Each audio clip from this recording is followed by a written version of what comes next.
This band? I like this band. I wrote it down so I don't forget who they are. Oh, I remember. Fucking! We're back, and it's an honor. It's a pleasure. I am talking to a man that had helped save the metal scene and keep it alive. The thing was on the ropes in the 90s, and he came out with a bunch of psychos and said, we're going to take things to the next level.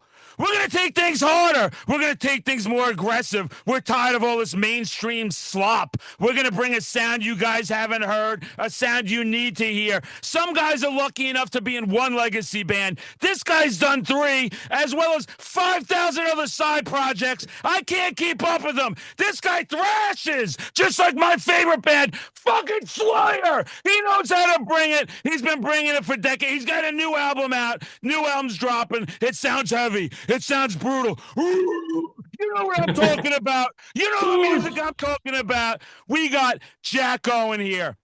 A legacy, an icon in the death metal field, someone we all look up to, someone that doesn't know how to quit, someone that just keeps going. Jack, it's an honor to have you, man. It's an honor. What is happening? What is happening? Sorry, Jack, you're stuck on here for a few minutes with a complete psychopath that's a super fan. And I got to say, man, I got to ask you, how do you keep coming up? How do you keep coming up with this music after all these years? Something that sounds so fresh, sounds like a band that just getting out there, starting to make a name for themselves, putting out just perfection. What keeps you motivated, man? I guess I still have a hunger for heavy shit. Yeah. I mean, I never put away my old records of the classics I like. Autopsy, Sadist, Pestilence, all that shit. And then there's always new shit coming out every year. So that keeps me going. I think the scene's great. Musically, I never run out of riffs. And lyrically, there's inspiration everywhere in the world. Everywhere in the world. And man, your riffs, so much iconic stuff, so many iconic albums. And it's just, I just think of how, when I was bringing up earlier, just how when the scene, right, we had the early 90s, we had all that glammy, overproduced commercials, which I have my guilty pleasures. I'm not going to knock any type of music. Sure. Right. The scene was kind of on a lifeline at one time. And guys like you came up with this genre that just, it took it to a new level and it kept everything alive. And like you're saying, it's thriving. It's thriving now. I think so. I mean, America was good last year, and Europe is always good, and Latin America is insane. So yeah. And you know, in the '90s, every label picked up death metal and black metal, and they were like, "No, it's too much. You're flooding the market." But they didn't realize that we have a huge appetite for music.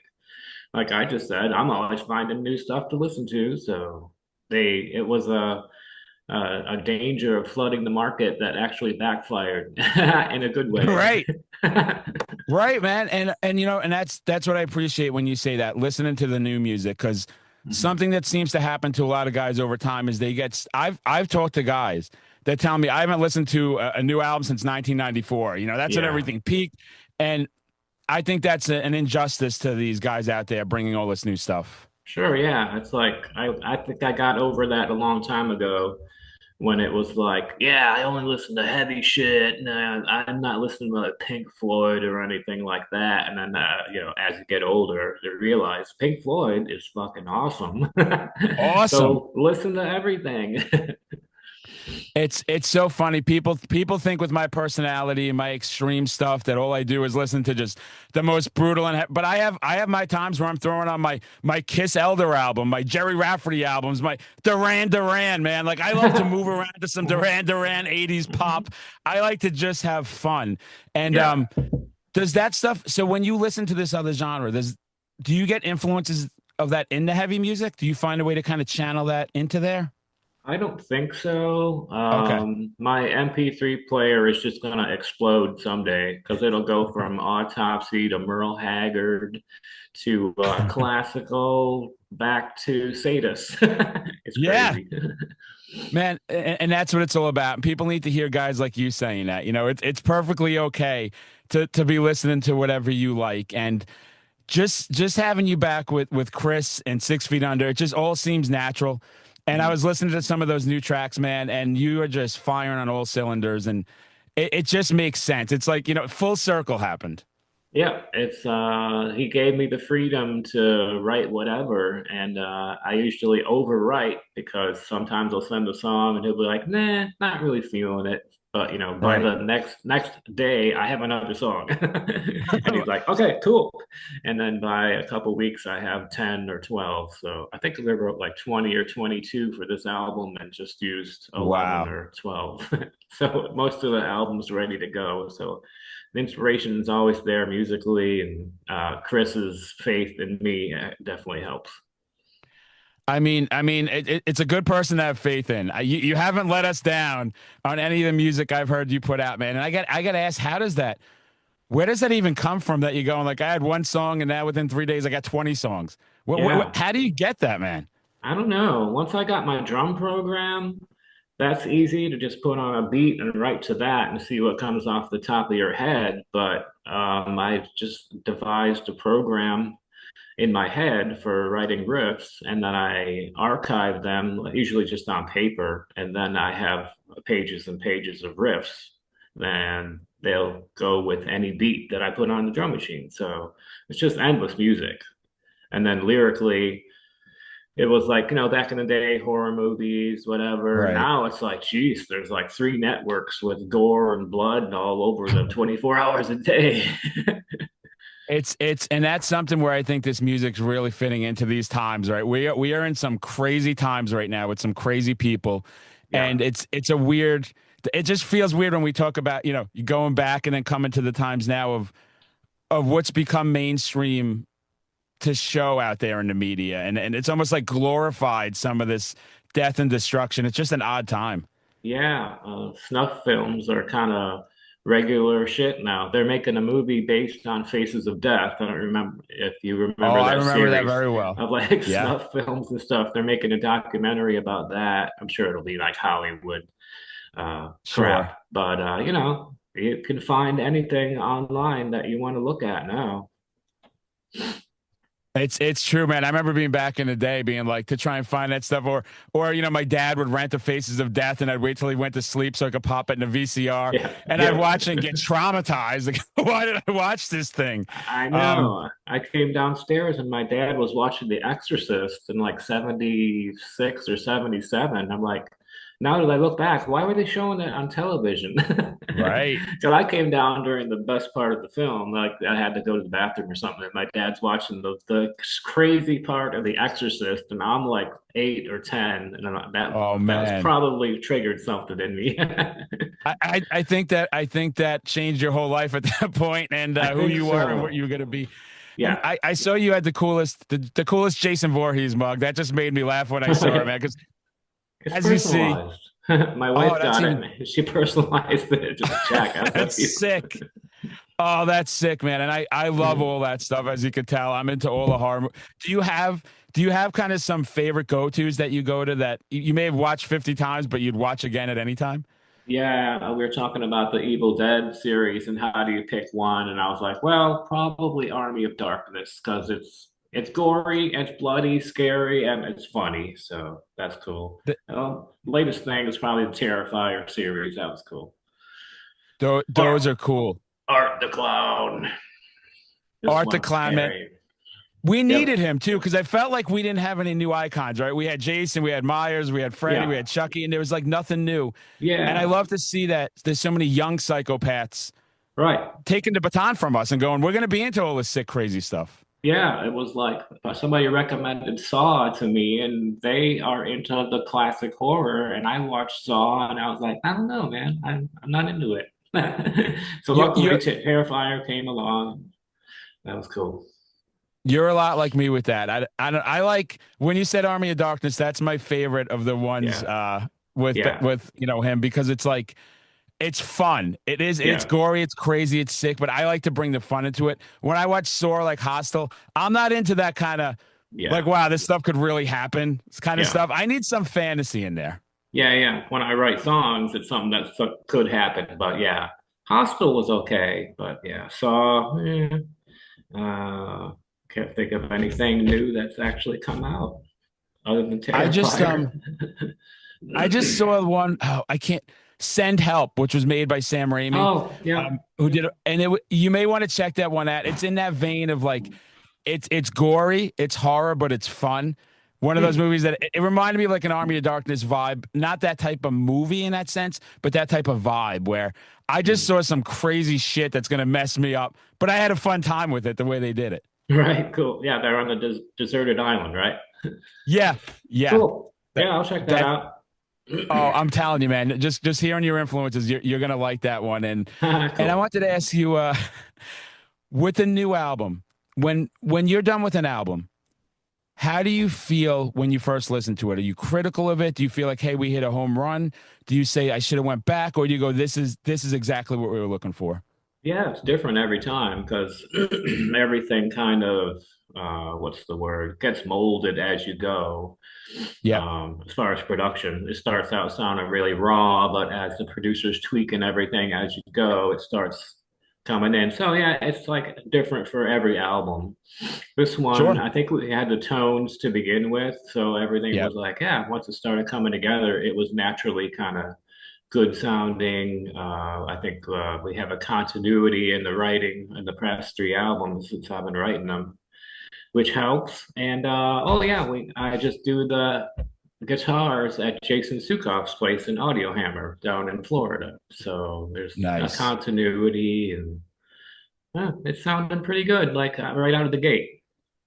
Yeah. Oh, I agree 1,000,000%. I was grooving to a lot of the songs. I can't wait to till it drops so I could grab that physical media since I'm so old Yeah. school and Florida, man, where all this stuff blossomed. I lived down there for. I'm originally from New York, but I had moved down there to go to college, and I used to go to Ace's Records in Tampa, and Yep, just me too.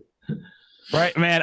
I love that store, and I miss that store. And you would Yeah. find right, they used to carry everything, Hmm. everything from the underground at that store. Yeah, I'm up near Rockford, Illinois, and there's a place I haven't gotten to go to yet. It's just like an old mansion in downtown Rockford, and the whole building Oh, is filled with old vinyl. You'll be in there for yeah, like days. yeah. It's the funnest thing, isn't it? Just Yeah. flipping through the vinyl, looking at. And I know people talk Mhm. about this a million times. It's different now with the digital, but I'm like, it's you. The places are still out there if you want to go find them. I go to Purchase Street Records in New Bedford, Massachusetts. He's Hmm. got everything, and I just spend 2 hours in there flipping through vinyl and picking up classics, picking up new stuff. It's out there. Just you got to go put in the effort, right? It's not everywhere like it Yeah. once was. Yeah, when we play that venue in Pittsburgh, it's called Preserving Underground. There's a record store attached to the venue. Oh, I was just in and out of there all day. that's Because crazy, dude. you'll be outside or in the club, you'll be like, oh shit, I forgot. I gotta look for a blood feast or whatever. Yeah. And then you run right back in and find it. And then you're Or back you in there, don't. and you're like, now I'm going to be on stage, entertaining. And I Yeah. wanted to ask you that when you first got on stage, did you feel like it was? And I hear all different answers. Did you feel a natural flow, like this is what I should be doing, or were you like, holy shit, what am I doing up here? This is crazy. I took a couple shows with the first band, Beyond Death, with Alex and Darren Pfeiffer to kind of get that going. There were some rough times and some rough shows to get through. I think we played Yeah. one venue that didn't have the heat on in the winter in Oh. Buffalo, so that was like Oh. trial by fire. Yeah, we could use a fire. Right. So yeah, once we got to Cannibal, it was like, okay, we got more people on stage, and it's just Yep. like craziness and more crowd coming in, and yeah, then it was like, okay, this is where I belong. So sick. And now, even now, do you prefer being on stage or do you prefer recording On stage. on stage? Yeah, Getting that rush. yeah, as I get later in life, I think the traveling is the coolest part and getting out and seeing stuff. And then the venue should be not so big that you're far away from the crowd. I like the Right. smaller crowd in your face type atmosphere. Yeah, and that's my preference as well. Last year I went all over. I traveled like I went to like Louder Than Life, Milwaukee Metal Fest, Slayer at Hershey, all Hmm. that's and they were great. They were again being a Slayer super fan, getting to scream fucking Slayers 1,000 times, and just having such a great time. But I still love going into that smaller club and just being that close to the band. We have a place, Massachusetts, the Palladium, the upstairs where there's no barricades, and Oh watching yeah. all these young lunatics fucking Mhm. kill each other and go nuts and just really appreciate the music. Yeah, definitely a better vibe because we're going to do festivals in June in Europe, and people are probably 50 to 75 feet away, which is Right. cool. There's 30,000 of them, which is the best part, but they are far away. And then we've got some headliners around the festivals that I'm sure will be smaller venues. Right. That's going to be everything on that tour. Yeah, and that's one of the things I do love about the festivals. When I was walking around Latin Life and hearing these bands that normally wouldn't play in front of that crowd, and they've got the speakers right everywhere, so you're hearing this brutal extreme, and it just puts a smile on your face to Mm. watch this type of music be played in front of tens of thousands of people. Yeah. Stuff that seemed like you said earlier, it seemed crazier at one point that Mm. this they thought it'd be oversaturated. Oh, death metal's not going to last. They don't sing. They don't do this. Blah blah. And now that's metal. That's now fucking metal. That's the metal we all need and love all the time. That just stays the course, brings the brutal. Yeah, I mean it's everywhere. I have a Sirius subscription, so I turn on liquid metal, and most of the time it's like eight-string breakdown tunes or Right. whatever. But you'll find some heavy shit on there, and Ozzy's channel's really good for classic metal. And yeah, like being at the festival, Hellfest is like that. It's like the last time I was there, you can get right into the crowd and between the barricades and watch the bands, or you can just walk around the outside ring and you're still going to see both main stages and hear it just fine. I think that one was Slayer, Black Sabbath, and I think Ghost played. And it was just Wow. like any place on the grounds is good. It's for hearing and Yeah. seeing the band. They've got video screens and shit too, so. Yep, Yeah. cool vibe. Any Do you vibe is cool for metal. that's the attitude we need, everybody. There's too many Yeah. gatekeepers sometimes, right, that say this isn't good, that isn't good. Mhm. Do you have, I know this is a crazy question with the amount of shows you've played. Do you have a favorite, that one show that you just go, there was just something special about it that I put above all others? Yeah, I'll dig up the live After Death by Iron Maiden because I saw that tour in Buffalo back in the day, the World Oh Slavering wow. Tour. Classic. Yeah. Can't beat it. Is that either that or like AC/DC Back in Black with Fastway opening? Those are great Damn. shows. Yeah, it was the vibe back then was like you're in the Memorial Auditorium and there's smoke hovering in the whole arena Oh from man. weed or people who were allowed to smoke. And it's just like Yeah. it was so loud because the odd was smaller and then they brought in extra PA. I'm like, wow, that's a vibe. Get on the floor for that one. Oh shit. And that's the thing, like when I think for me, there's a show. People always assume I'm gonna say the most brutal band or something. But for me, like what got me into metal as an 80s kid was David Lee Roth, Eat 'Em and Smile. My Yeah. cousin brought it over to me. So when I Mhm. got to see Van Halen back with Roth, like I lost my mind. The crowd was losing it. He came on stage and he was like, "Did you miss me? I'm back." And we were just all like, he was just toying with all of us. So I love when you bring up these legacies, and Maiden is still just out there. I Bruce know. Dickinson, the showmanship of that fucking guy, man. I know, running and singing. His voice sounds great. I mean, Yeah. I don't keep track of how old he is. Who cares? Who cares, man? Hey, metalheads are eternal. We're Yeah, eternal. yeah. You're you're out here putting out the freshest fucking music in the scene right now, and it's just a lot of excitement with this album. I mean, I hear everyone that's hearing the couple of tracks that are released. Mm. It's just hitting fucking perfect. Every part of it. It just has that groove because I feel like death metal people say I'm crazy when I'm like you find that groove into it. You can almost sometimes you can almost dance to some of that shit going on in there, but it's disguised with that brutality, you know? Right, yeah. The two songs are getting good feedback, and they're from the death metal side of the album, and you'll have to wait for the groove side of the album until you pick it up while you have it. But Right. yeah, we're Right. gonna get some feedback on side two, I'm sure. Yeah. Hey, and that's one thing I noticed with you, like in your career. You have a lot of diverse sounding albums for sure, and a lot of diverse sounding riffs. Like you said, you channel that past, but you have a knack of keeping it modern and taking it in different directions. Yeah, I think if I archive a riff to use later, it's been scrutinized left and right and backwards and forwards. So anything I have laying around, it's ready to go. Ready to go at all times. You could probably drop 10 albums on us if you felt like it. Just fucking full Probably. steam ahead. Yeah, I see news articles. It's like this band has no material. I'm like, I'll write you an album. I think it was We like should, Ginger or somebody, and I was like, no, yeah. I don't think I could write them an album. Maybe. I don't know with you. I don't know Yeah, with you, man. I yeah, know I'm geeking out with you here, but I've been impressed by every fucking thing you do. And I feel like I know the diversity in the music you play. And like, that's what frustrates me when someone hears death metal sometimes and they're like, oh, it all sounds the same. I'm like, not on any level at all. Not on any yeah, level. You got to listen to the fucking music. yeah. Get some new shit to listen to and get inspired. Go to a show.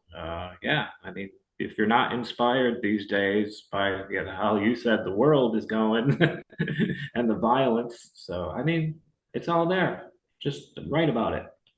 It's all there, write about it. And that's what you got. You got to write about it, right? You got to talk about things. Like I feel like as the time's gone on, people don't know how to talk to each other anymore. It's just Oh yeah. pick a side, dig in. And it's like, that's not, and that's what I respect. I know I saw some of your interviews where you said you don't really mess around with a lot of the social media, yet I think YouTube's the only one that you really do. Just YouTube. That's funny. My wife and I tried to get on Facebook and we tried like five different email and passwords and they said, you've been disabled. You don't meet the qualities or whatever of Facebook. I'm like, what? You're a danger to the society. Hmm? Danger to society. Oh yeah. Something like We're banned from Facebook, so fuck them. Yeah, fuck that stuff. We don't need that. This guy's got a legacy career built here. Shove your Facebook up your asses, everybody. You don't tell a man like this where he can and can't be. He tells you. He tells you where he's gonna be, and Yeah, he's all over I'll the be on place with YouTube. the 6 feet under right now. Yeah, I'll be on YouTube, so find me there. Go, go follow him on YouTube. Tell Facebook to go fuck himself. If they don't like that, tell him Metal Horror Madman said. I spent half my social media career telling people to go fuck themselves. Sometimes you just gotta. Yeah, I write a song about that. Like Know Nothing and Great from the last album. It's like you don't like the album, don't listen to it. Don't and man, and that's great advice, and that's something that bothers me more than anything because I'll have that with my content. Like with me, like I said, Slayer. I go to concerts, people ask me to scream fucking Slayers. They take videos with me. I got to fucking all this stuff, and you'll have right 90%. This is awesome. This guy's so metal, and then you'll have people go, oh, this is fucking cringe. And I go, why are you looking at my page? Why are you comment? I come from a fucking old school place. If I didn't like something, I changed the channel. I didn't buy the CD. I didn't listen to. I didn't watch the movie. It's not Yeah, a big deal. exactly. Yeah, you can walk out of a movie. You can throw out the CD. We've done a lot of window tests with CDs that we didn't like back in the day. It's like, okay, this one's going out the window. If it comes back, it was good. I you just brought me back a memory. I don't remember how old I was. I was maybe late teens and Skid Row Subhuman Race, and I put it in my car with my friends, and Yeah, I got this track too, and I loved Slave to the Grind so much. I just couldn't vibe. yeah, I remember opening my window on the Long Island Expressway and just throwing the fucking CD out. I just yeah. threw it out and didn't care. I And I was know. like, fuck What it. was that? I think we did the same thing. We had it in the car, and we listened to like White Snake because it was kind of heavy. And like you Yeah, said, Slave to the Grind was awesome. And that was an awesome I album. think we had it in the car or whatever we were driving. The Subhuman Race. Like, what is this? Never listened to it again. And never again. I don't blame bands. He took a shot. Sometimes stuff Yeah, doesn't work, right? yeah, And you just got to move on to the next thing. And that's fucking great that we both did that because like I remember that like it was because I remember my friend being like, "You just spent $25 on that CD." I'm like, I don't want to hear it again. I don't want this in yeah, my life. yeah, yeah. The next Dude, step for them was break up forever. break up forever. I know they have Yeah, like three. I see they're interviewing new lead singers again. They're trying to get to. They yeah, hate each other, which yeah, th- that's why. That's why I was so happy to see you back with Chris. Like it just, I love to yeah, see stuff like that. When things just yeah. come back full circle. Yeah, the whole band is just like a brotherhood now. It's like everybody gets along, no problem. And then Awesome. what Sebastian Bach singing for Twisted Sister? That should be That, cool. That yeah, it's man. That's also a crazy thing now is the amount of different bands where singers from other shit we couldn't even fathom back in the day, right? Where these Yeah. guys are now with this band or that band or there's two or three versions of one band. It's a crazy scene, man. Yeah, I know. I was trying to keep track of Venom because they're going to be on a festival that we're playing. And I'm like, is this the Kronos Venom or is this the Abaddon Mantis Venom or is it Right, Venom Inc.? Which one is Venom it? Inc. It's crazy. I think it's the Kronos Venom. And I'm like, who's in the Oh, band? I don't know, just Kronos. just Kronos. Yeah. Kronos is there. I mean, that's pretty much all you need, really. It is. That's the man. And Jack, you're the man. This has been an absolute pleasure of mine. I'm going back to me as a teenager, listening to your music, admiring your riffs, just fucking worshiping everything you've ever done, and just getting to talk to you and just see how down to earth you are and just Cool. how relatable you are. I'm still a kid at heart. They tell me all the time, madman, you got to act like you've been there before, blah, blah. No, when I meet my heroes, I want them to know you're one of my heroes. And new album's dropping this month in April, right? April 24th. Watch out. April 24th. Go out there, fucking buy that physical album. Go out and see this band live. You are not going to be disappointed. Jack, it's been a play. Anything else you need to plug? Anything else, please let me know. Nope, not really. I'm doing a guitar thing next Friday, but I'm with String Joy Strings, EMG pickups, and solar guitars, if anybody wants to know. Oh, they want to know. Go out there and support this man, or I'm going to go bang your moms. You know how this works. This is not just a request. I'm a very deranged individual. Jack, it's been a pleasure. It's been an honor. As you can tell, I am so stoked I got to talk to you, man. And just thanks for everything you've done for the scene and just keeping this music alive, man. And just being so down to earth and just being a real person. And I can't wait to go see you on tour, my friend. Right on. That will be July and August. And thank you, everybody, for your support and we'll see everybody out there. See you soon, man.